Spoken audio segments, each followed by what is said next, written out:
Okay, we are back for our last nugget. Nugget number 5. Nugget number 5 and our final 2 thoughts. Mm-hmm. And my final nugget of the evening is that this class really helped me understand the important interconnection between the school, the family, and community as a whole. Mm-hmm. I noticed that theme just recurring over and over again from January up until now. It's family, school, and parent. They're all together. They all connect together as a unit. Kind of like a puzzle. Kind of like a puzzle. Mm. And the role of the community and family is just as important as a child's education as the role of the school and the teacher itself. So we need to be more conscious as teachers that I know I always value the input of parents and some of the local communities and stuff. I'm like, oh, okay, that sounds great. You're welcome to come in anytime. Please feel free to talk to me.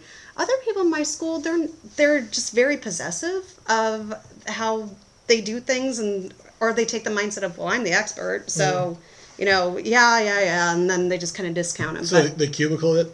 Exactly. Okay, they do, and it's like, hey, wake up. They're going to be turned off by that kind of attitude towards, they're going to say, well, they don't care what I have to say, and the teacher doesn't care what I say anyway, so why should I get involved? Mm-hmm. So we have to really let them know that, hey, we value what you say, and we want you to, you're welcome here, we value your opinion, and please communicate with us. Keep the lines of communication open. I agree. That's awesome. And the articles in there, too, they really stress that. And like I said, most of our readings throughout the whole semester had something to do with the interconnection between family, school, and community. Yeah, that's cool. My fifth nugget was kind of in that genre too. It involved parents, and it's that as I went through the semester, I realized the more readings we did that parents offer themselves a unique mindset and strategies to bring to children. Especially a couple of my articles. I think one of which was really impactful was either my master plan article. Okay. That was talking about kids with LDs, and they're using tech to help with LDs.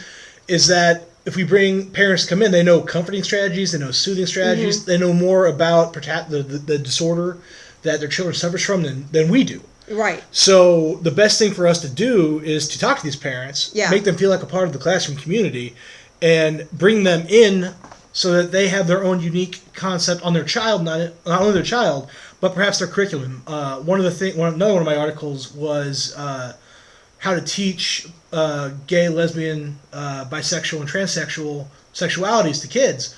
And the teacher in the article talked to one of the two mothers of one of his children. And they said, here's a bunch of articles. If you want us to come talk about it, we can. Here's some books, too, that you can talk about it. Like Tango and Me Make Three or something like that. The one about the two penguins. Oh, yeah. So why not? We don't need to alienate that. We need to embrace that and bring that as part of the classroom. So use those parent strengths is my fifth nugget. I think that sounds fantastic. You want to take us home? You want to give us the two biggies that you learned from this class? The two final thoughts? Okay. Well, first, I just really haven't had much of an opportunity to work with parents throughout my career because I do deal with the high school population. That's where the parental involvement, about late middle school, mid-middle school, late middle school, is when parental involvement really starts to taper off. And these connect sessions and the forum activities and all the articles that we did both for the forums and for our final project, they really made me realize just how important that role of the family actually is and why we should make it a priority to connect to the families of our students. And again, that whole value your input type thing.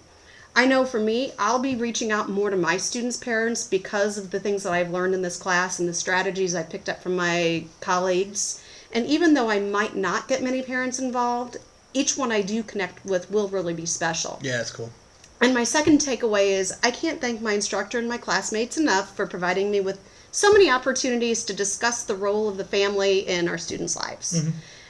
Hearing and seeing everybody's input about families definitely had an impact on how I will choose to work with families now and in the future too. I know I'm going to use everybody's insights and their wisdom and their nuggets of knowledge to build up my communications with my parents, and I'm also going to try and do more with the community itself. I really want to take that community aspect and just see the power of how it is to connect family and school and community as one. And I've really enjoyed my time here in E590, and I look forward to seeing everybody at graduation. What are your 2 takeaways? My 2 takeaways. That's pretty sweet, by the way. Thank you. Thank you for valuing my opinion. That was awesome. I usually do. Oh, thank you. Usually, okay. My 2. I think the first one is kind of going back to one of my nuggets. We may only see the kid and only the child on a daily basis. Right. But we need to understand that behind that child, they are part of a very complex web of people. It's not only them, but it's the people that nurture them, educate them at home, raise them, they cohabitate with them, and they love together. That's right. We just see the one child, but behind them there's an entire network that we need to address and understand.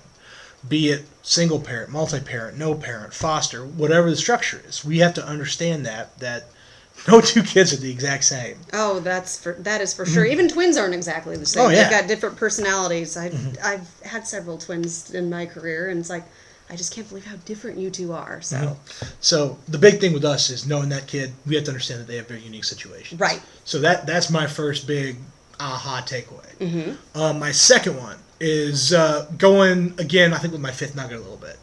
I've always been a part, get parents in to the classroom, let them understand they're part of the community, but even more so after this class, these parents bring a great deal of skills to the classroom. Not only to the environment, but their inputs to curriculum as well. And if we go out to encourage them, we have to be actively going out to encourage to bring them in, to make them understand that we want them to be in there. And if we don't, we're losing something big. We're losing that sense of community. We're losing that societal support. We're losing that home support structure as well. And you can't lose that. Oh, no, we can't. Especially with at-risk kids, minority kids. And I know you and I both deal with a lot of those types of kids. So they're the ones that you really have to reach out to. So those are my 2. Okay. Well, thank you so much for being a great instructor. Thank you very much. And seriously. Hope to see you at graduation, and God bless. Indeed. God bless. Thanks again, Dr. B. Thank you. Bye.